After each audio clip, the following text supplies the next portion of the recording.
So that's kind of the headspace on those plugins and what they're doing. Now at this point, we're trying to untangle it and trying to make sense of these faders. So that's where we're at, and we're going to continue playing.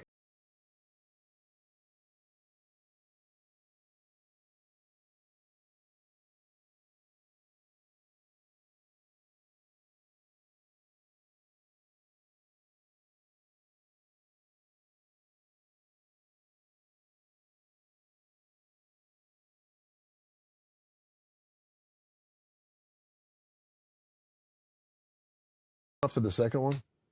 Now that I see what it's doing, I might be doing too much with the delay here.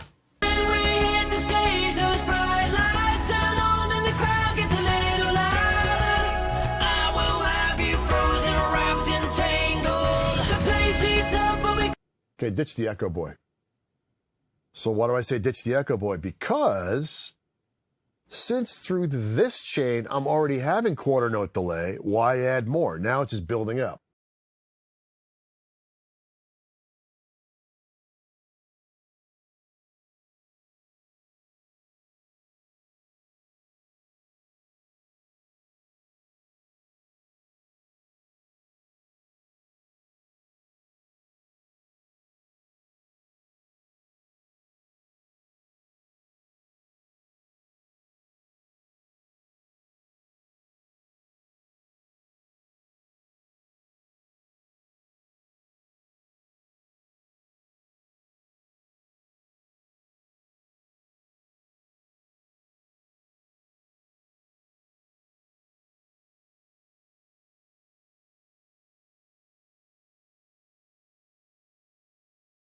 Just to add some more excitement, because it's still feeling not like driving enough. Let's put in front of my bus, let's just affect the whole mix for a second. Let's put an SSL compressor in front of my mix down.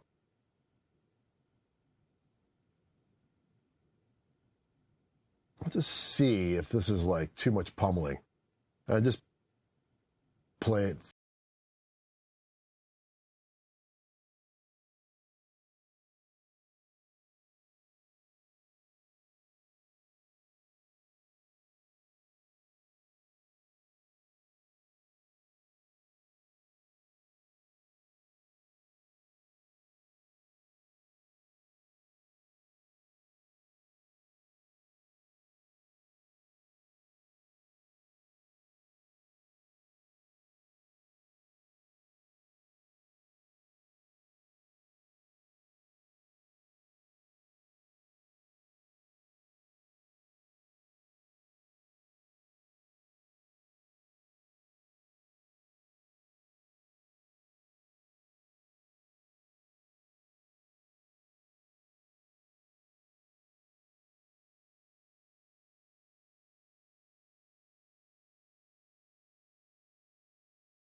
Play me the intro again with those tops.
For one.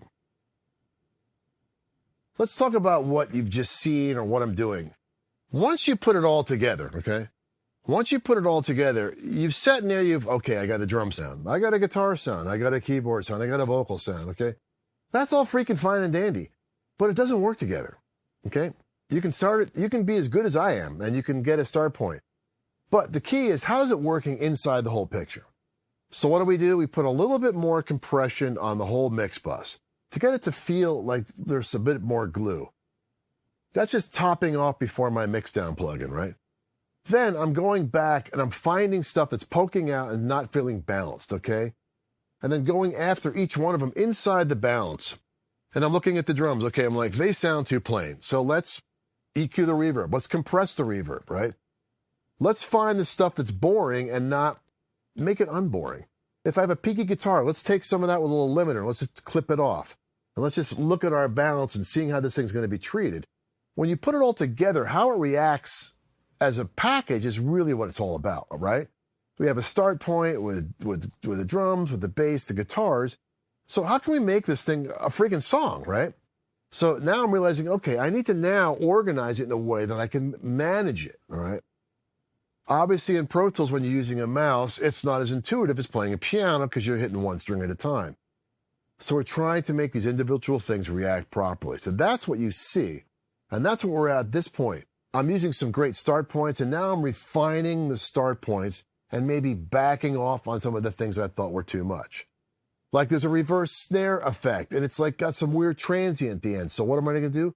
Do a little quick compressor so it clips that off, right? Compress it more. Put some more reverb on it so it kind of smears into it. Give it the effect it's looking for. I don't want to feel these bits isolating themselves, right? I don't want to see heads pop out of the crowd. I want to see a nice, even crowd that kind of ebbs and flows with the song, right? So that's what we're doing here. So now we're going to look at just playing it again and seeing who's popping out. But the problem I'm running into is that I really just want to work off my groups. So let's just try this. Let's hide all the feeders, I call it, right? Like if I want to just name them so I can know what they are easier, like V, V, D. Easy, however you want. You want to do just rename the aux term like this? Except that wouldn't be that. That would be this. Yeah. I mean, is that confusing for you or because you see what it is, right? And then BV1, BV2. I'm a creature of habit here, so if it looks the way I'm used to it, okay, I know that that's a handicap parking spot. It's always going to be a handicap parking spot. So whoever's going to limp on in here is going into that parking spot. So if it says V on it, I know that's the lead vocal.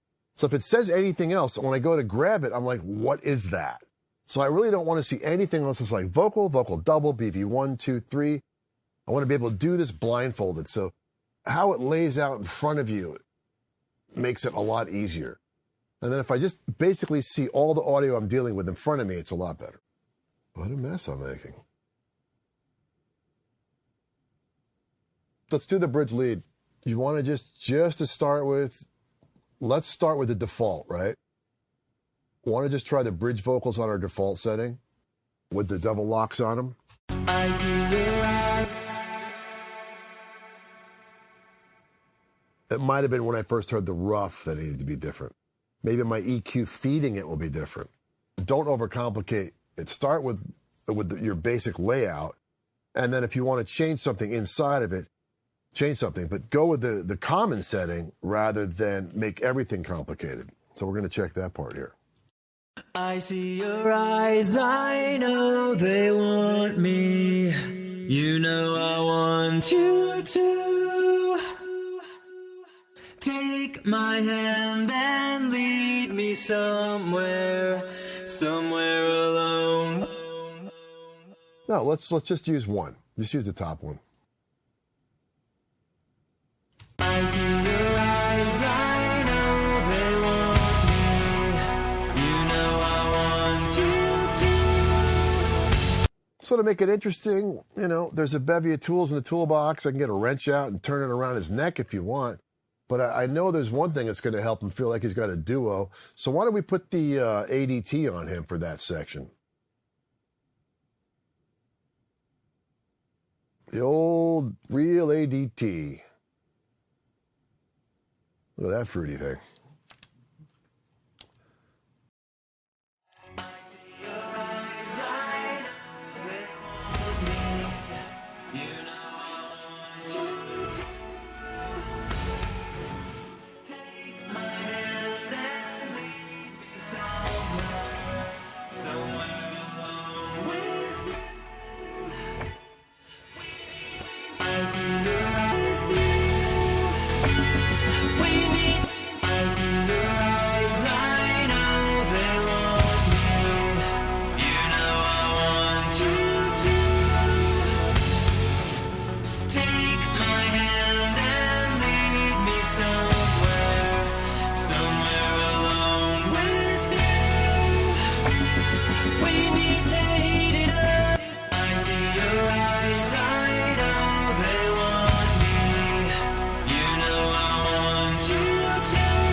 That's working. Okay. You can delete the other mid-8 vocal track if you want. So we find a part that's missing, and make it happen.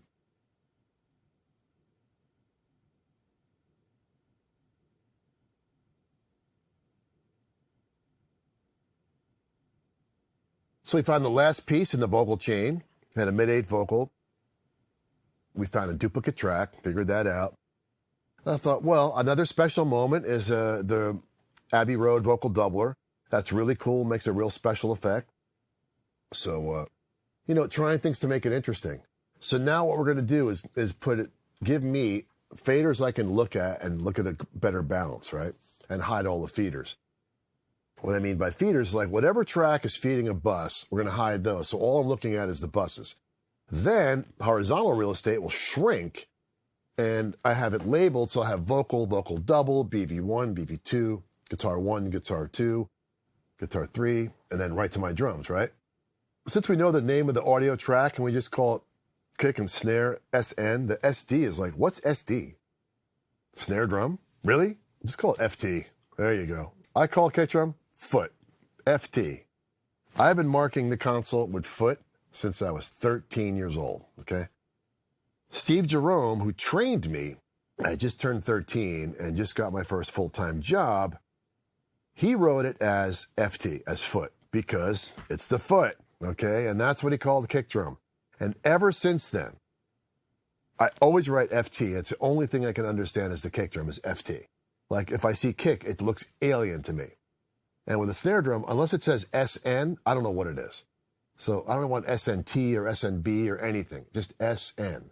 Everybody has their own way of looking at the stuff. So if you want a K as your kick drum or an S as your snare, well, make it so.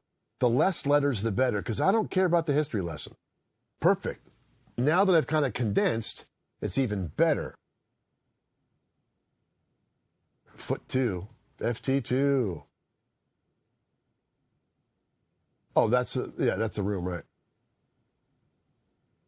Snare room, right?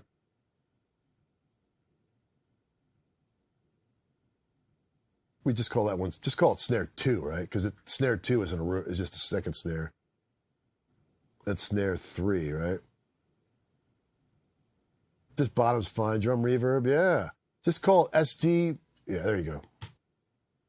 And then reverse CYM. And then crash on the overhead duplicate. You know, when you name the stuff, you look at it and goes, oh, it's a crash. Okay, I don't care what the history was. Since I need to drive it, okay, since I'm sitting here with just a touchpad and not a keyboard, what I'm going to do is I'm going to just use the transport of my computer here just so I can drive, just so I can have some transport control. So we're going to set up a quick title and some cues on my computer just to run the Pro Tools. This helps me just be able to stop, go back, and not rely on having my assistant Nick constantly say, okay, go back, go forward, go back, go forward. We will do a bit of that for you here in a second. So I can go, there you go, hey. So I go to 0, right? Now I can drive. Hey, take the wheel, Lord Algie, you pain in my ass. Okay, here we are back. I've installed the Artist Mix to my Pro Tools system because as you know me, CLA, I need to touch faders, okay? This is my instrument, this is my piano, this is my guitar, okay? So as many faders as I can touch, the better.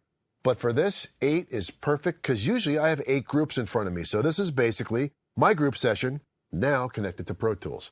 So we're ready to go with that, back with our dynamic duo from Dayton with their song Indestructible.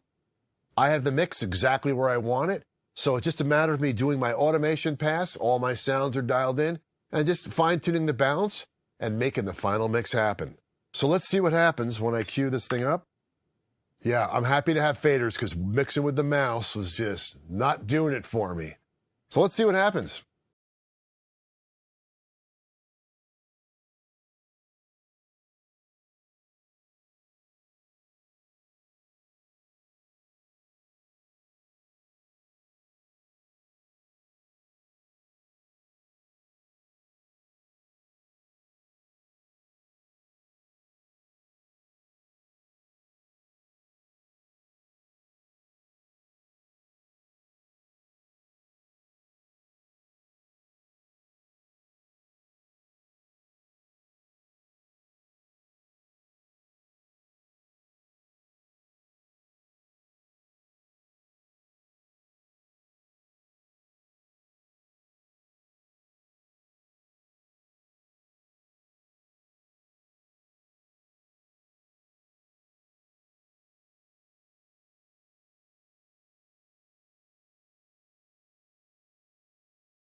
all done in one pass. The whole secret to this is figure out the song, find out what happens, figure out the cues.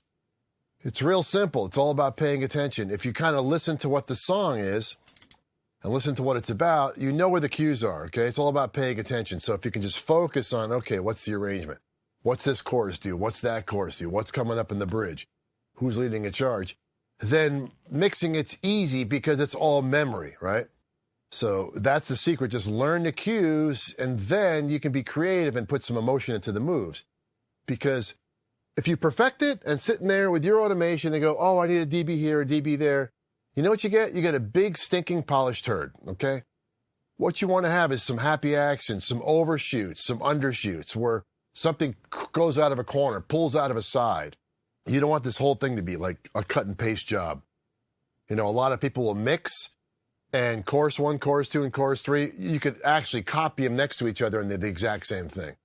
That really sucks. Music is not that way, okay? Music is not created in a cut and paste fashion, so why should you mix that way? Mix with some emotion. So whether it's right or wrong, put something in there so it has a flow and creates a vibe the whole record. So that's what we did here. Let me just hear that back. I think aside from just my first verse opening line being slightly low, which I can probably just tag up. So if you want to put it in just trim, I might just top that off. Okay, and then you want touch, right? Yeah, just. And then we'll watch. We're gonna have to refine your bank.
One more just touch-up pass here, and then we should be good. We should be indestructible at that point.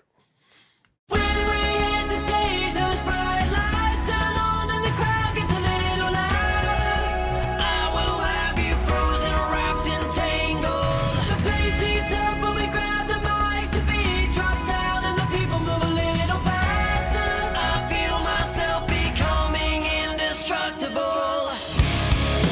I'm not ever like this. I wanna feel your body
back.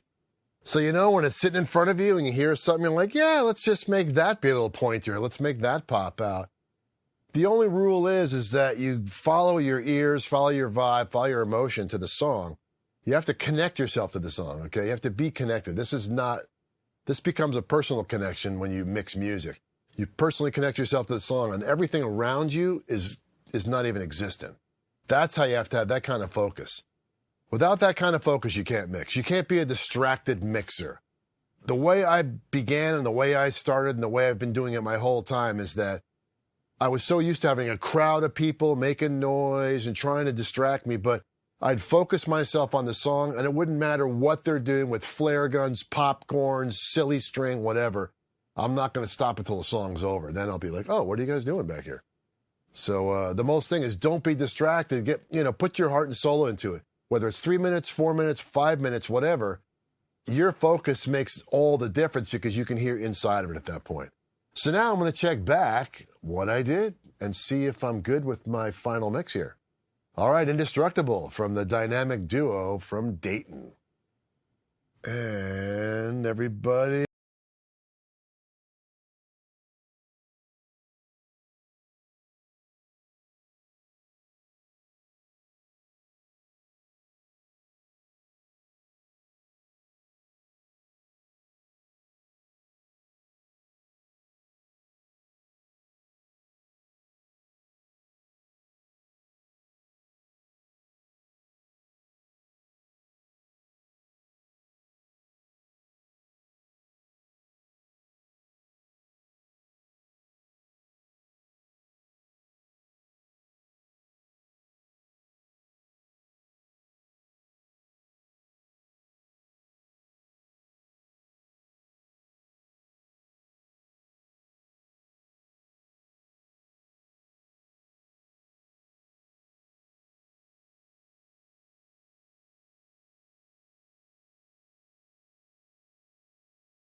is I basically took what I know here, put it in here, and kind of addressed it the same way. Created subgroups that kind of follow what I'm used to on my console, put it in here. It took a bit of time to put it together, and there's a bit of anxiety in this, how quick it wasn't because it's a mouse. But in all reality, once I got my chain, once I got my mix bus sounding the way I wanted it, it kind of felt the same the way I ride the groups here, riding the groups here. I'm always going to get a mix that has a CLA sound, right? I'm always going to get that no matter what device I use it on. Fun times mixing inside the box with CLA.